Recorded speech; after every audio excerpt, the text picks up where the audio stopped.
குருப்யோ நமக. அன்பான ஆத்ம நண்பர்களுக்கு பணிவான ஆத்ம நமஸ்காரங்கள். இன்று நாம் திருப்பள்ளி எழுச்சி 5ஆம் பாடலை பார்ப்போம். பூதங்கள் தோறும் நின்றாயனின் நல்லால் போக்கிலன் வரவிலன் என நினைப்புலலோர் கீதங்கள் பாடுதல் ஆடுதல் அல்லால் கேட்டறியோ முனை கண்டறியாரை. சீதங்கொள் வயல் திருப்பெருந்துறை உரை மன்னா சிந்தனைக்கும் அறியாய் எங்கள் முன் வந்து ஏதங்கள் அறுத்து எமை ஆண்டருள் புரியும் எம்பெருமான் பள்ளி எழுந்தருளாயே என்று சிவபெருமானை எழுப்புகின்றார். இதில் என்ன கூறுகின்றார் என்றால், வளமை மிகுந்த குளிர்ந்த வயல்கள் சூழ்ந்த திருப்பெருந்துறையில் அருளும் எம் மன்னனாகிய சிவமே, எக்கணத்தவரின் சிந்தனைக்கும் எட்டாத அகண்ட ரூபனே, பிரபஞ்சத்தின் மூலமான காற்று ஆகாயம் நீர் நிலம் நெருப்பு என்று 5 பூதங்களிலும் கலந்து நிற்கும் தேவனே, போவதும் இல்லாமல் வருவதும் இல்லாமல் நிலைத்து நிற்கும் தெய்வமே, மொழியில் வல்லமை கொண்ட புலவர்கள் இவ்வாறு உன் சிறப்பியல்புகளை பாடல்களாக பாடுகின்றார்கள். உன் அடியார்களோ இந்த பெருமைகளை எல்லாம் சொல்லி ஆடுகின்றார்கள். இப்படி பாடி ஆடுபவர்கள் கூட உன்னை நேரில் கண்டதில்லை. உன் முழு திருக்காட்சியை கண்டவர்கள் இந்த லோகத்திலும் இல்லை.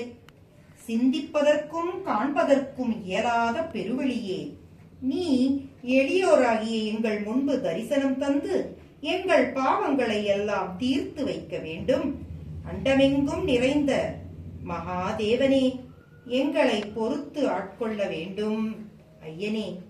அதனால் கருணை மிக்க தெய்வமே, துயில் நீங்கி எழுந்தருள வேண்டும் ஐயனே என்று இறைஞ்சுகின்றார்.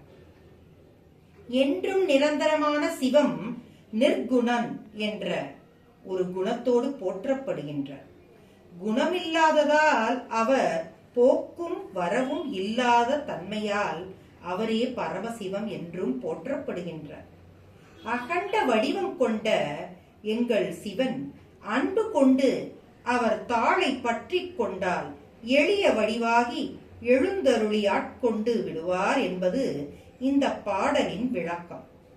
பரபிரம்மம் எனும் ஈசன் என்னிலும் முன்னிலும் நிறைந்து இருப்பதால் அது எங்கும் நிறை எல்லாமுமாக உள்ளது. அதை உணர்ந்து கொண்டால் ஆன்மா சிவத்தை அறிந்து கொள்ளும். பரமசிவம் எனும் அகண்ட வடிவம் நம் ஆன்மா எனும் சிறு குமிழுக்குள் அடங்கியிருக்கின்றது. சிவத்தின் சிறிய வடிவம் நாம் என்பதால் அதன் தன்மையையும் கொண்டிருக்கின்றோம்.